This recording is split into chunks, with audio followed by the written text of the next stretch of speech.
Ya. Bismillah, Bang. Bismillahirrahmanirrahim. Assalamualaikum warahmatullahi wabarakatuh. Innal hamdalillah nahmaduhu wa nasta'inuhu wa nastaghfiruh wa na'udzu billahi min shururi anfusina wa min sayyiati a'malina. May yahdihillahu fala mudilla lahu wa may yudlilhu fala hadiyalah. Asyhadu an la ilaha illallah wahdahu la syarikalah wa asyhadu anna Muhammadan abduhu wa rasuluh. Allahumma shalli ala sayyidina Muhammad wa ala ali sayyidina Muhammad. Qala Allah Ta'ala fil Qur'anil Karim. Bismillahirrahmanirrahim. Wa sari'u ila maghfiratin min rabbikum wa jannatin arduhas samawati wal ard wa iddat lil muttaqin alladzina yunfikuna fis sarra'i wad dharra'i wal kadhimina al ghaidha wal 'afina 'anil nas wallahu yuhibbul muhsinin. Wa qala aidan fa'qi wajhaka lid-din hanifan fitratallahi allati fataran nas 'alaiha la tabdila li khalqillah dzalika ad-dinul qayyim walakinna aktsaran nasi la ya'lamun. Wa qala an-nabiy sallallahu alaihi wasallam man kana akhiru lailatin min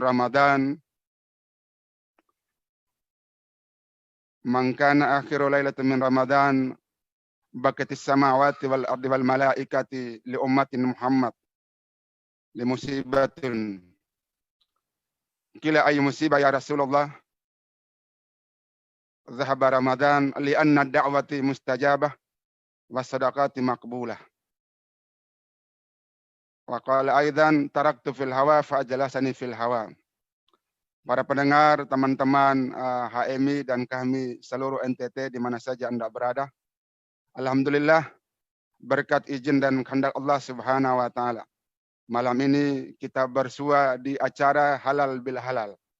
Live daring yang diadakan oleh tim kerja yang digagas oleh Adinda Dr. Hamzah bersama Mbak Adinda Dr. Adinda Syukur Aumu. Mudah-mudahan pertemuan kita di malam hari ini senantiasa memberikan sugesti moral kepada kita semua, senantiasa menguatkan ikatan persaudaraan kita. Mudah-mudahan di antara kita senantiasa diberikan kekuatan iman, kekuatan Islam, dan giro untuk beribadah. Semoga apa yang kita lakukan di malam hari ini mendapat ridha dan perkenan Allah Subhanahu wa taala. Para pendengar, teman-teman HMI kami NTT di mana saja Anda berada. Jalaluddin Rumi dalam karyanya Fihi ma fihi ketika mengulas salah satu hadis yang diriwayat oleh Bukhari Muslim yang berbunyi mangkatala ahadukum fal yajtanibul wajha. Maka apabila ketika Anda berkelahi dengan sesama muslim, maka Anda harus menghindari untuk menampar bagian wajah. Hadis ini menjelaskan kepada kita bahwa mengapa Rasulullah menganjurkan kita untuk menampar bagian wajah, karena wajah itu adalah simbol penampakan citra ilahi dalam diri manusia. Saudara-saudara, para pendengar HMI dan kami di mana saja Anda berada. Dalam ayat yang kita sering kita dengar di surat 95 ayat 4 dan 5 dijelaskan laqad khalaqnal insana fi ahsani taqwim summa radadnahu asfala safilin illa alladzina amanu wa amilus solihati falahum ajrun ghairu mamnun. Ayat ini sangat simultan dengan pernyataan hadis di atas bahwa sesungguhnya manusia pada esensinya berada pada tahap ahsani taqwim. Namun karena dia terjebak dan terpengaruh oleh tipu daya kehidupan keduniaannya, maka potensi ahsani taqwim itu akan melorot atau mengalami fluktuasi dan masuk pada tahap asfala safilin. Oleh karena itu Dante Alighieri ketika menjelaskan konsepsi kemanusiaan, dia menjelaskan ada 3 tahapan yang menandai manusia senantiasa berdialektika dalam kehidupannya. Yang pertama adalah manusia itu berada di alam paradiso, alam kesenangan, alam kenikmatan, alam-alam yang memberikan dampak untuk meraih kebahagiaan yang sifatnya absurd. Hal ini menyebabkan manusia cenderung untuk mengalami apa yang disebut dengan alam inferno. Karena kenikmatan itulah, karena kesenangan absurd itulah, karena kesenangan-kesenangan keduniaan itulah, manusia centang perenang untuk melakukan tindakan kejahatan. Dengan tindakan kejahatan itulah, maka manusia telah menukar potensi fitrahnya menjadi manusia yang jauh dari nilai-nilai kebenaran dan nilai-nilai kebaikan. Bapak Ibu para pendengar HMI di mana saja Anda berada. Dengan demikian, untuk merestorasi potensi kecenderungan manusia untuk melakukan kejahatan yang sifatnya masif dan struktur, maka Ramadan hadir untuk menyapa kita. Ramadan hadir untuk mensugesti kita. Ramadan hadir untuk mengedukasi kita untuk berada dan masuk pada tahapan-tahapan kebaikan dan kebenaran. Mengapa dan apa sebab? Karena Ramadan menurut MH Ainun Najib dalam karyanya Ketika Tuhan Pun Berpuasa, dia menyatakan adalah proses kristalisasi iman, proses esensialisasi diri untuk menuju pada pusat kebenaran. Proses kristalisasi diri ini menandakan bahwa manusia memiliki kerinduan untuk bertemu dengan Allah Subhanahu wa taala. Dengan demikian, ada satu hal yang sangat menarik yang harus kita perhatikan, bahwa fitrah itu dia senantiasa mengalami fluktuasi. Kalau manusia centang perenang, cenderung untuk mengikuti dan menuruti kejahatan hawa nafsunya, maka fitrah itu akan menggeliat. Makanya Jalaluddin Rumi juga menjelaskan, ketika kita melakukan kejahatan, ketika kita melakukan keburukan, maka potensi ruh dalam diri kita akan melakukan proses yang disebut dengan proses sosial yang menyebabkan, yang menandakan bahwa manusia itu harus berada pada taraf kebenaran dan taraf kebaikan. Dengan demikian, dalam bukunya Ihya Ulumuddin, Imam Al-Ghazali menjelaskan bahwa dalam diri manusia ada satu cermin, dan cermin itu akan memperlihatkan secara faktual, akan memperlihatkan secara utuh bagaimana totalitas kepribadian manusia. Ketika manusia cenderung untuk mengikuti kejahatan dan keburukan, maka roh dan jiwa manusia itu mengalami apa yang disebut dengan pemberontakan sosial. Para pendengar yang kami hormati, dengan demikian puasa yang benar itu menurut Al-Quran adalah mengendurkan bekerjanya elemen jasmani dan membuka ruang dan memberikan kesempatan untuk bekerjanya elemen rohani. Artinya bahwa puasa yang benar itu, elemen rohani harus menandai pusat-pusat kebenaran. Elemen rohani itu harus menandai di mana manusia senantiasa berevolusi untuk menuju dan bertemu mencapai pada tingkat fitrah manusia, yakni fitrah kehanifan itu sendiri. Para pendengar yang kami hormati, oleh karena itu halal bil halal hari ini yang digagas oleh tim kerja menganjurkan kepada kita, mengamanahkan kepada kita, mari kita senantiasa membuka diri karena manusia tidak berada pada aras yang senantiasa konsisten. Mengapa dan apa sebab? Karena al-imanu yajidu wa yanqus. Iman itu bisa bertambah dan iman itu bisa berkurang. Ketika bertambahnya iman seseorang, pertanda dia menaiki level yang paling tinggi. Dan ketika iman itu mengalami penurunan, itu pertanda dia telah melacurkan dirinya dan dia ibarat lebih jelek dari binatang. Para pendengar yang berbahagia, logika Idul Fitri mengajarkan kita untuk senantiasa bergerak dari titik impas menuju titik puncak dan bukan bergerak dari titik puncak menuju titik impas. Ketika proses dialektika dan konfigurasi semacam ini terjadi, maka sesungguhnya manusia bisa berada pada taraf malaikat dan dalam konteks tertentu manusia bisa juga berada pada taraf iblis. Oleh karena itu, Abdul Munir Muhkan dalam bukunya Manusia Al-Quran menjelaskan bahwa tingkatan iman manusia itu sungguh sangat luar biasa. Dia memiliki kualitas yang tidak bisa disama oleh malaikat, karena malaikat itu berada pada aras kebaikan dan potensi atau iman manusia itu tidak bisa disamai oleh iblis, karena iblis itu senantiasa melakukan kejahatan dan keburukan. Disinilah yang dimaksud ketika surat 33 ayat 72. Inna aradnal amanata ala samawati wal ardi wal jibala fa'hamilna wa asfaqna minha wa hamalal insan innahu kana zaluman jahula. Ketika potensi ini kalau tidak mampu kita kelola secara bagus, maka di ujung ayat ini innahu kana zaluman jahula, maka manusia senantiasa berlaku bodoh dan bertindak zalim. Para pendengar yang berbahagia, Ali Sariyati dalam bukunya Tugas Kecendekiawanan Muslim, manusia merdeka itu dia memiliki 3 potensi besar. Yang pertama adalah dia senantiasa berevolusi untuk bertemu kepada Allah, dan yang kedua adalah manusia memiliki pilihan bebas.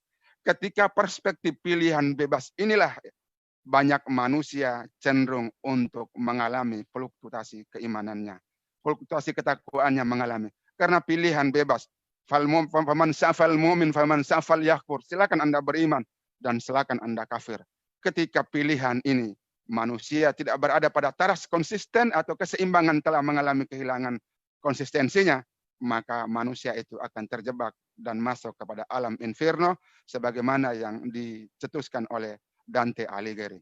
Oleh karena itu, Ramadan kali ini mengajak kita semua, mari kita membuka diri, mari kita menerima maaf orang lain, dan mari kita harus memberi dan menerima maaf orang lain. Karena di surat 33 ayat 133 dan 134. Surat 3 maksud saya ayat 133 dan 134. Wasari'u ila maghfiratin min rabbikum wa jannatin ardhuas samawati wal ard. Uiddat lil muttaqin. Maka bersegeralah kalian untuk mendapatkan ampunan dari Tuhanmu. Sesungguhnya ampunan Tuhan itu seluas langit dan bumi. Yaitu ampunan itu hanya dikhususkan kepada orang-orang yang bertakwa. Alladzina yunfikuna fis sarra'i wad dharra'i wal kadhimina al ghaidha. Orang-orang yang memasuki atau memiliki tipologi takwa paling tidak terdapat 3 kriteria, yaitu orang yang pandai bersedekah baik dalam keadaan lapang maupun dalam keadaan susah. Yang kedua adalah dia pandai menahan amarahnya, dan yang ketiga dia mampu memberikan maaf kepada orang lain. Para pendengar yang terhormat, memang memberikan maaf kepada orang lain itu ada dimensi psikologis yang luar biasa. Sebuah dentuman psikologis. Apabila kita berada pada posisi kebenaran, maka ruang untuk memberikan maaf kepada orang lain sungguh sangat kita berikan. Tapi ketika berada di ruang kesalahan, kita begitu lebih ikhlas untuk meminta maaf kepada orang lain. Ingatlah, Rabbana zalamna anfusana wa ilam taghfir lana wa tarhamna lanakunanna minal khasirin. Doa ini yang dipanjatkan oleh Nabi Adam alaihi salam ketika dia diusir dari surga. Ya Adam uskum anta wa zawjukal jannata wa kula minha ragadan haitsu syi'tuma wa la taqrabu hadhihi syajara fatakuna minadz dzalimin. Hai Adam, tinggal engkau bersama istrimu bersenang-senang dalam surga. Tapi jangan sekali-sekali engkau melanggar untuk mendekati pohon itu. Ketika kamu mendekati pohon itu, maka kamu termasuk orang yang zalim. Muhammad Iqbal ketika mengomentari ayat ini, beliau menyatakan bahwa manusia merdeka, manusia seutuhnya, bukan dia bebas dari dosa. Manusia merdeka, bukan manusia yang tanpa salah dan dosa. Manusia merdeka adalah manusia yang mampu dan pernah melakukan kesalahan. Dan kesalahan itu melahirkan kesadaran intensif untuk melakukan proses renungan dan meditasi untuk mengingat seluruh dosa yang pernah dia lakukan.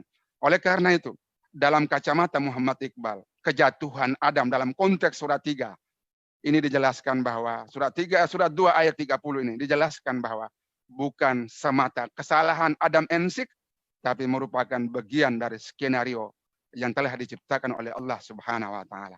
Oleh karena itu, ketika Adam di surga, sesungguhnya aktualitas kemanusiaan tidak mencapai makam yang tertinggi.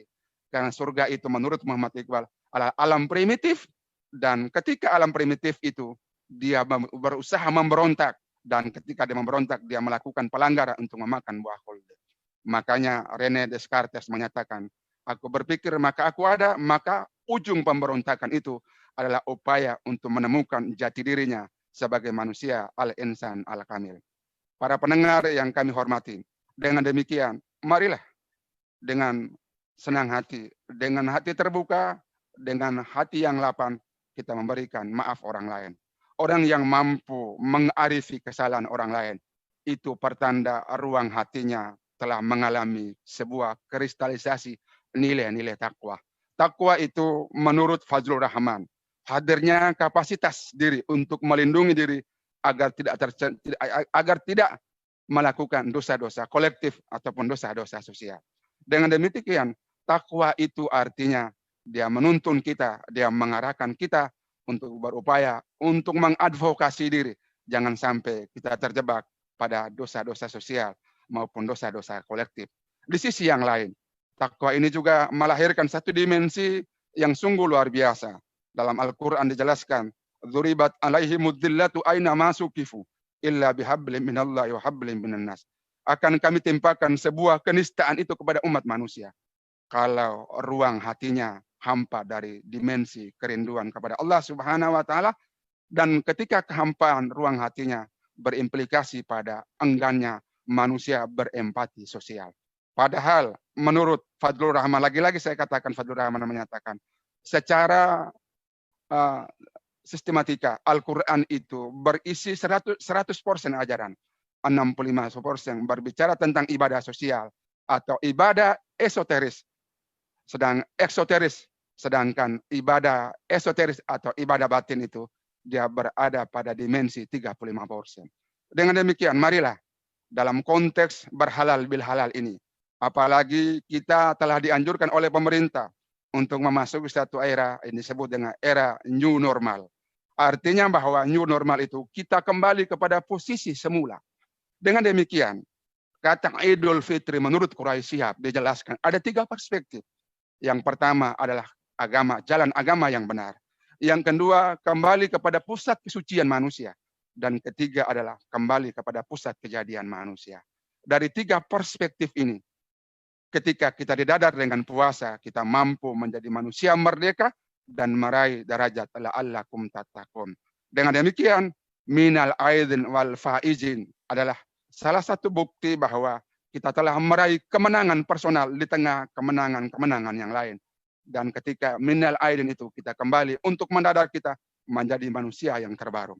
Dalam kaitan dengan anjuran pemerintah tentang new normal, ada hal yang menarik. Kalau mengutip para pemikir muslim, para ulama tafsir misalnya Al-Qurtubi, ada yang menarik ketika dia menjelaskan, ya ayyuhalladzina amanu atiullah wa atiur rasul wa ulul amri minkum. Ayat ini dijelaskan bahwa hai orang-orang yang beriman, taatlah kamu kepada Allah dan taatlah kamu kepada Rasul. Dalam ayat ini tidak dirangkai dengan kata ati'u wa ulul amri. Tidak ada kata-kata taatan kepada ulil amri. Oleh karena itu, kita memiliki kemampuan untuk berbeda perspektif untuk memahami program new normal itu.